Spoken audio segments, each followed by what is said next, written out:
Hello दोस्तों, आज हम जाएंगे साबरमती आश्रम। साबरमती आश्रम भारत का वह स्थान है जहां पर राष्ट्रपिता बापू रहा करते थे। इस आश्रम को गांधी आश्रम और सत्याग्रह आश्रम भी कहा जाता है। यह आश्रम गुजरात के अहमदाबाद में स्थित है। चलिए हम चलते हैं गांधी आश्रम। गांधी आश्रम का टाइम सुबह 10 से शाम 5 बजे है। गांधी आश्रम में प्रवेश लेते ही सामने ही आपको गांधी जी की एक पेंटिंग दिखाई देगी।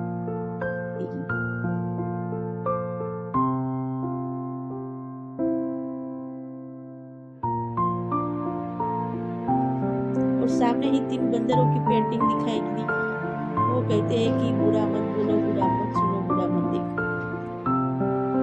इस स्थान का बहुत बड़ा ऐतिहासिक महत्व है। इस स्थान पर भ्रमण करने से महात्मा गांधी के विचारों को समझने में काफी आसानी होती है और जीवन में सत्य अहिंसा का महत्व पता चलता है।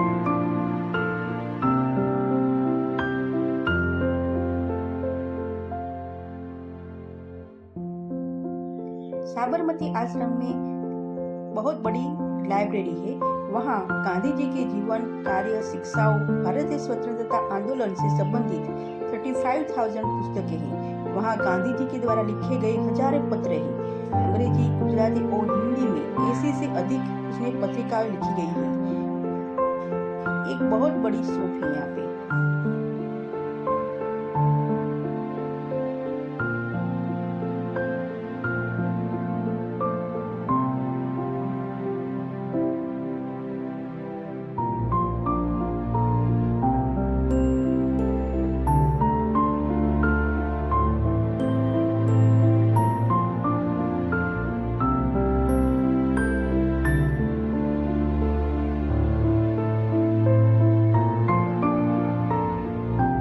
अब हम आगे चलते हैं प्रदर्शनी पर। यहाँ पे सामने ही आपको हैंड राइटिंग मिलेगी।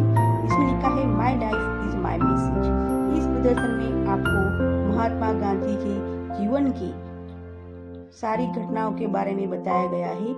महात्मा गांधी ने अपने जीवन में जो कार्य किए हैं वो सभी के चित्र और फोटोग्राफ इस यहाँ पे दिखाई दे रहे हैं।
अब हम आ गए हैं पेंटिंग एग्जीबिशन में। यहाँ पे गांधी जी के जीवन की जो घटनाएं थे सभी पेंटिंग के द्वारा हमें बताया गया है।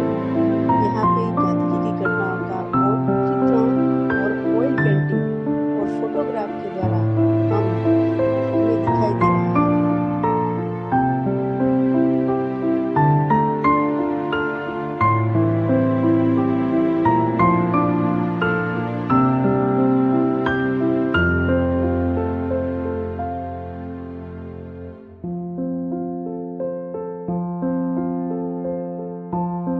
देखो, अब हम आ गए हैं म्यूजियम में।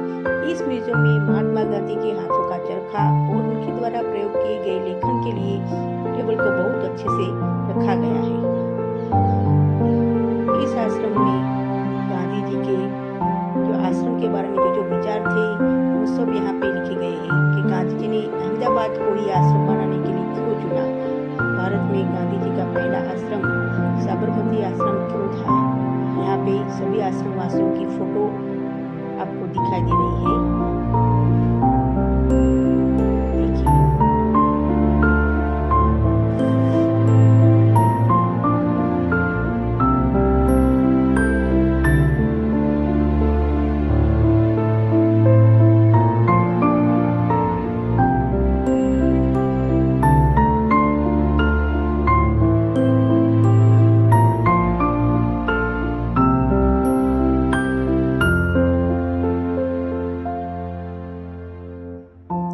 आ गए हैं प्रार्थना भूमि पर। एक प्रार्थना स्थल है।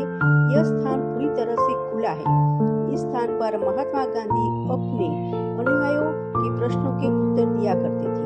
यह स्थान मगन निवास और हृदय कुंज के मध्य में स्थित है।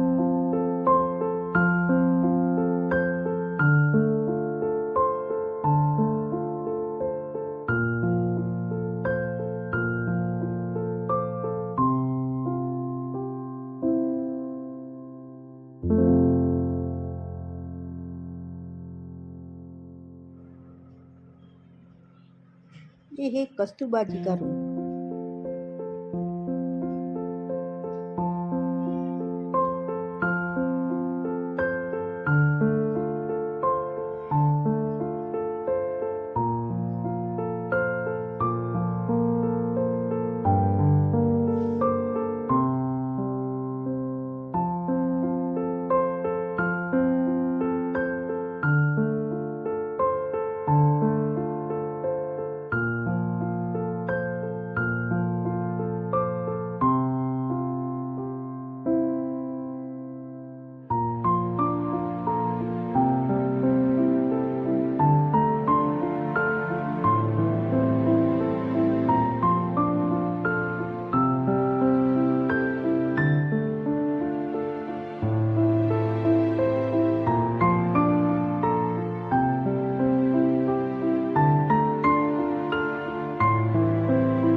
ये है किचन।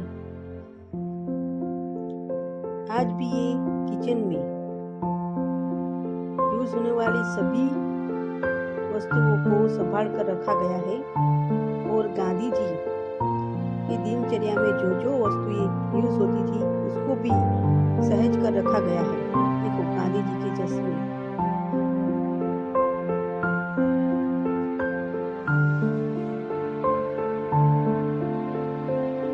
किचन में यूज होने वाले सभी बर्तन।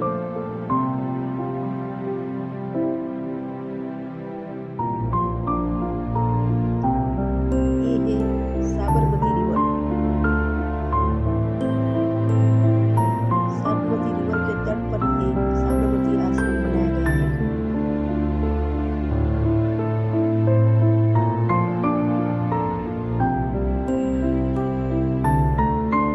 अब हम जाएंगे हृदय कुंज। यह वह स्थान है जहाँ महात्मा गांधी जी ने अपनी पत्नी के साथ 12 वर्ष जीवन व्यतीत किया था। इसी आश्रम से गांधी जी चरखा चलाकर खादी के वस्त्र बनाते थे, साथ ही दूसरों को सिखाते भी थे। बापूजी ने आश्रम में 1950 से 1933 तक निवास किया। जब वे साबरमती में होते थे तो एक छोटी सी कुटिया में रहते थे, जिसे आज भी हृदय कुंज कहा जाता है, जहाँ उनका डेस्क, खादी का कुर्ता, उनके पत्र आदि मौजूद है। हृदय कुंज के दाईं ओर नंदनी है। चलिए आगे चलते हैं।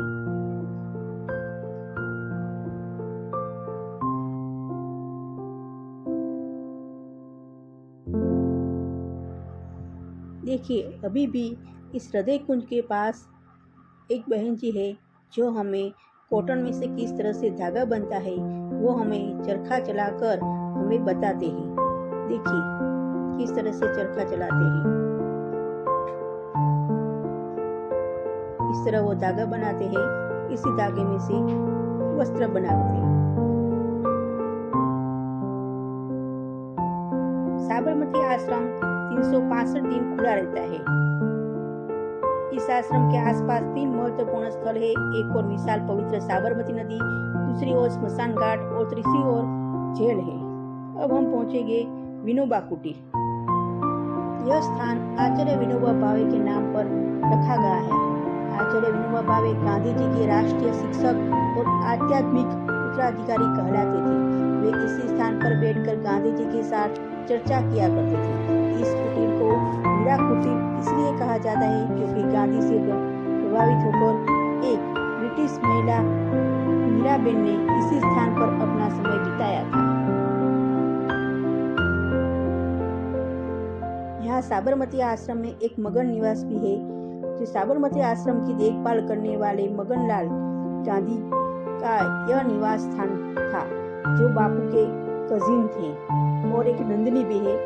यह आश्रम का वह स्थान है जहाँ पर अतिथियों को रुकवाया जाता है। इसे गेस्ट हाउस भी कहा जाता है।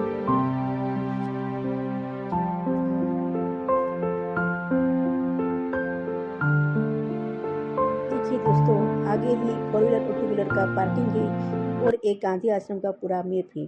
दोस्तों, आपको एक गांधी आश्रम का वीडियो अच्छा लगा हो तो आप मेरे चैनल को सब्सक्राइब कर लेना। Thank you.